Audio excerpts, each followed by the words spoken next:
Gratitude was the key to perspective, that everything in the past becomes better, my future even brighter, my present even better, all with gratitude. If I could just say thank you before I went to bed and when I woke up, if I could shift my perspective of I get to do everything. My wife used to say, you're so lucky, you've always loved what you do.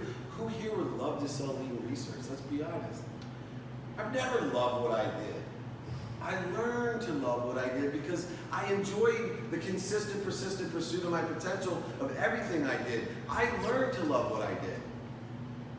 And I did it with gratitude. And secondly, empathy. Empathy is not sympathy. So many people think empathy is sympathy. Sympathy, you cannot feel bad enough to make someone happy. You cannot be sick enough to make someone well. And you certainly can't be poor enough to make someone rich. Empathy is far more powerful. It's forgiveness.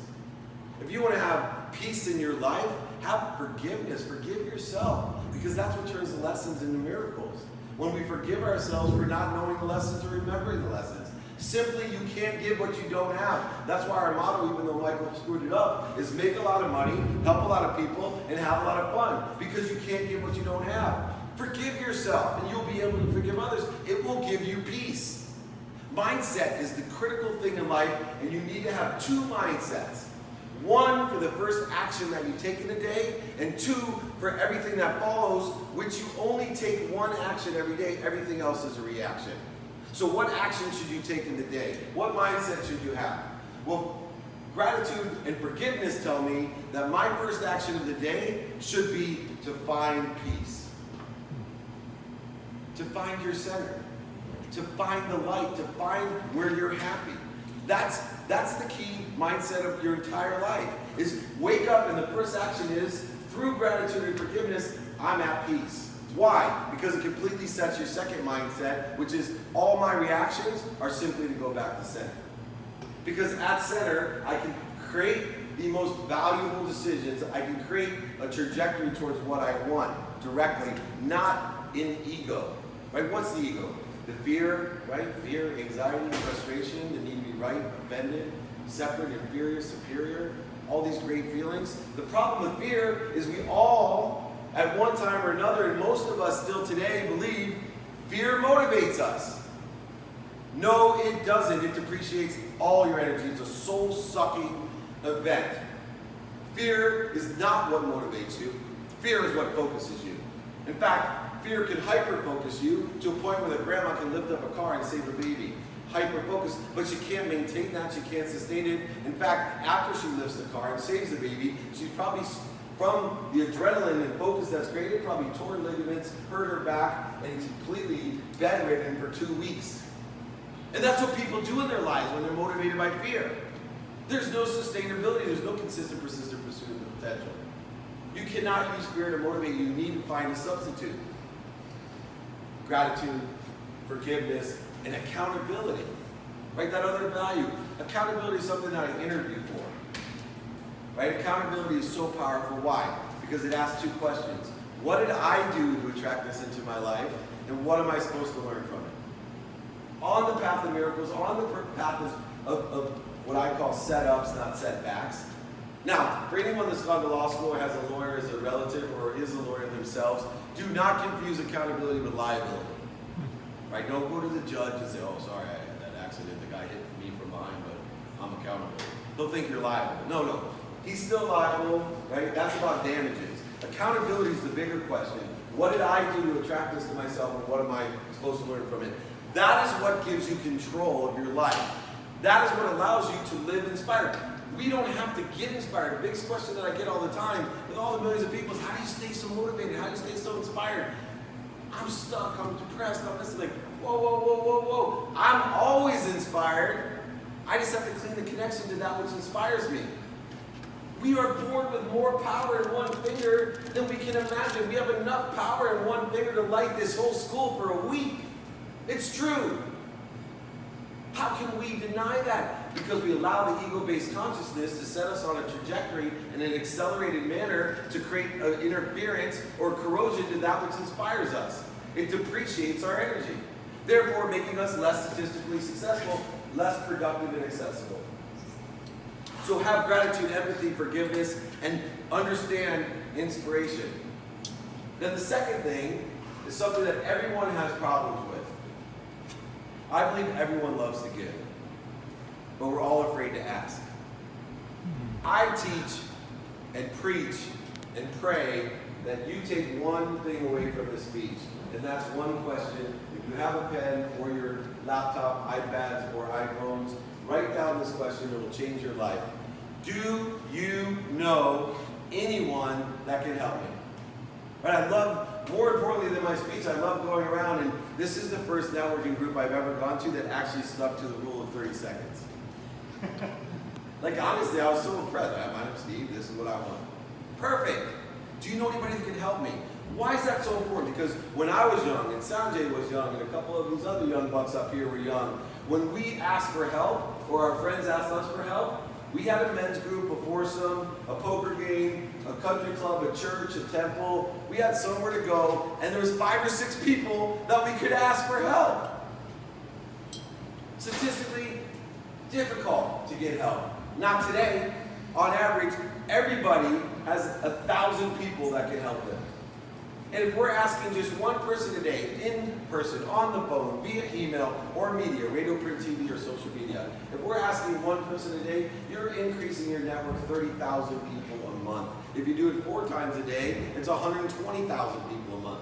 Never in history we had so much access to help. And when we ask someone for help, we make them feel good.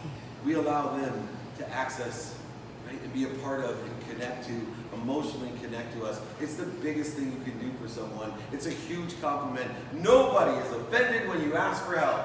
They're complimented. What's the third thing that I teach beyond asking?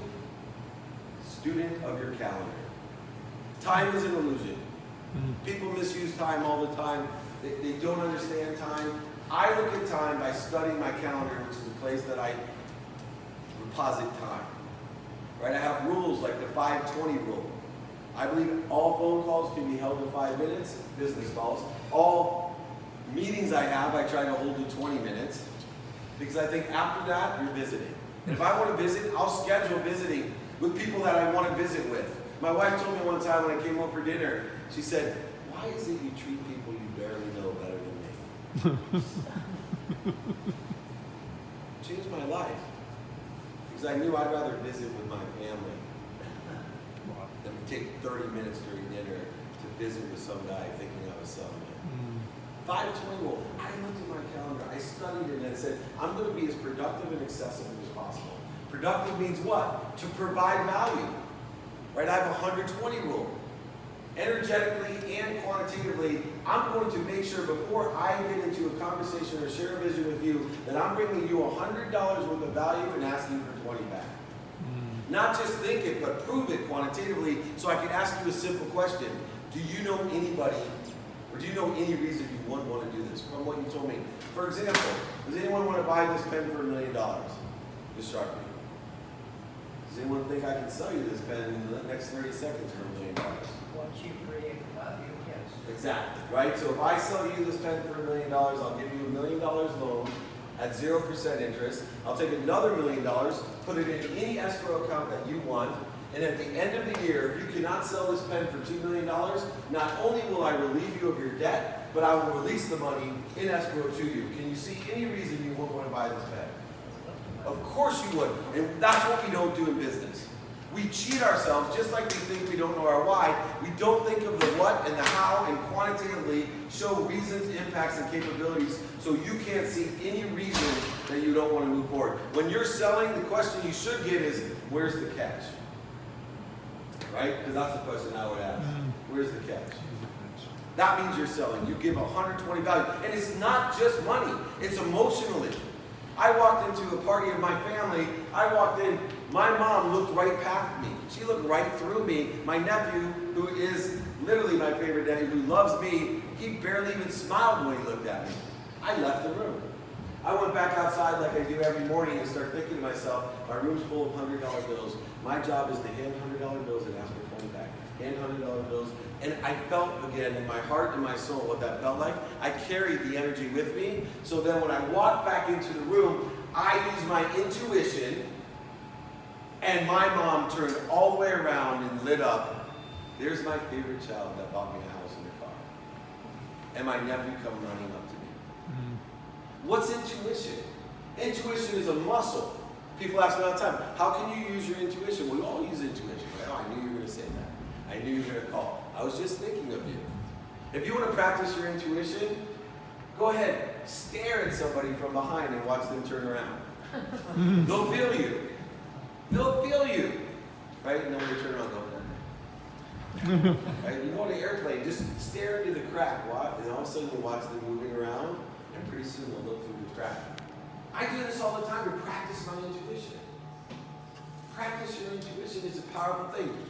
Last thing, student of our calendar, lens of productivity and accessibility. The final thing is something that always confused me. Has anyone ever heard be present?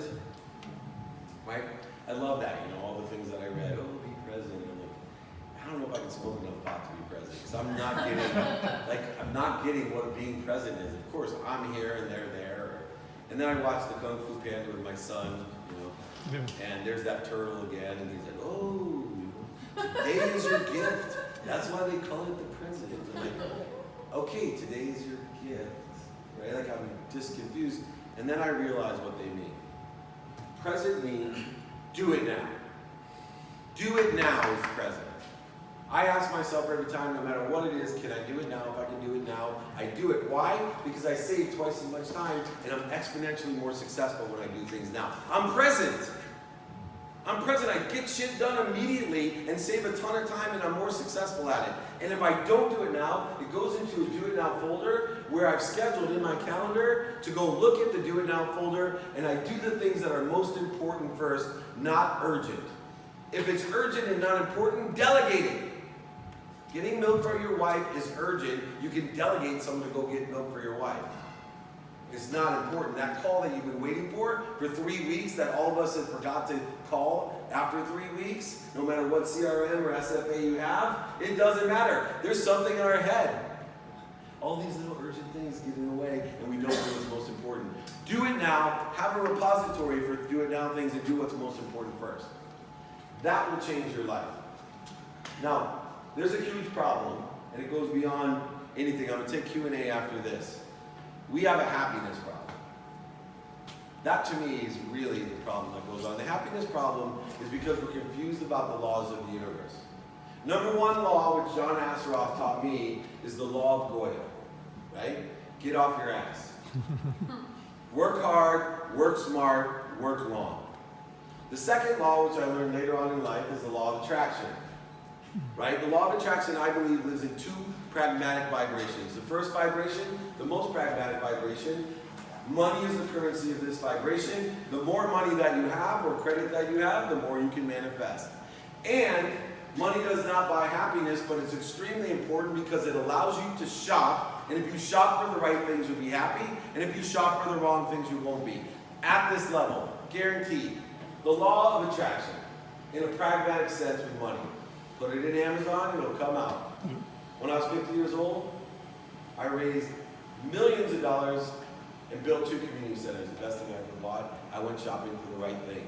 Far better than what I was shopping for in my 30s. And it made me really happy. Now, at a higher level, faith is the currency. Make sure that you're thinking, saying, doing, believing, that we're working on our unconscious competencies, making sure we're activating our DNA that has the right personality traits, characteristics, perceptions, and addictions that creates the energy that attracts what we want the same way that money does, just at a higher level. Nobody will get what they want unless they know what they want and focus in on it. Period. You need to know what you want. It needs to be there. What we dream about becomes tangible in our hands. Go and look from the beginning of time till now. It is true. But the one thing that most people don't understand is the third law of surrender.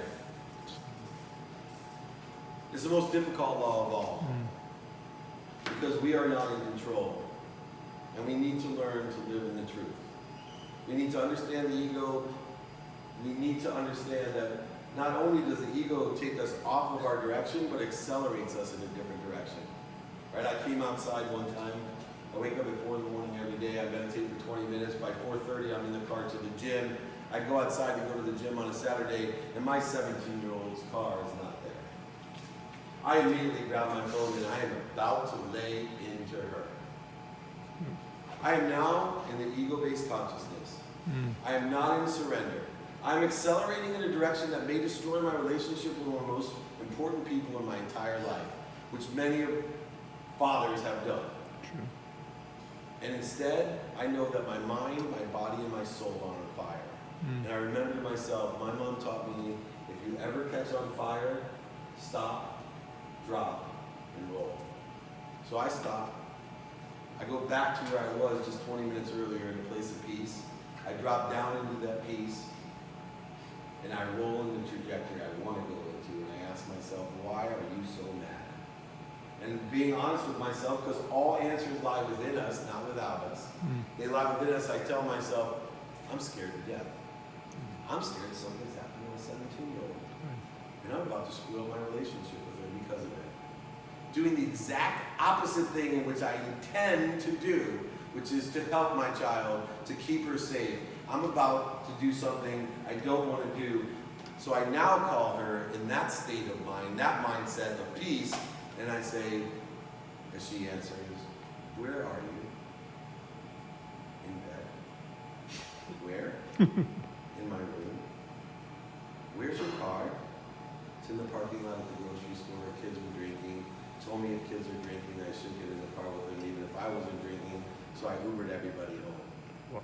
Just like you told me. Oh my gosh, I'm so sorry. I'm proud of you. I love you. Sorry for breaking me. That became a big bonding point for me and my daughter. It increased her trust for me. And what would have happened before I learned stop, drop, and roll, I would have called and screamed at her with every F word in the book. And what would have happened is she would have been extremely upset with me, and even worse, next time the kids were drinking, she would have jumped in the car because she didn't want to get that wrath. And guess who's accountable? We do that every day. We go ahead and put faith in what we don't want, and we get exactly what we don't want, and we're not accountable to the most important things in our lives.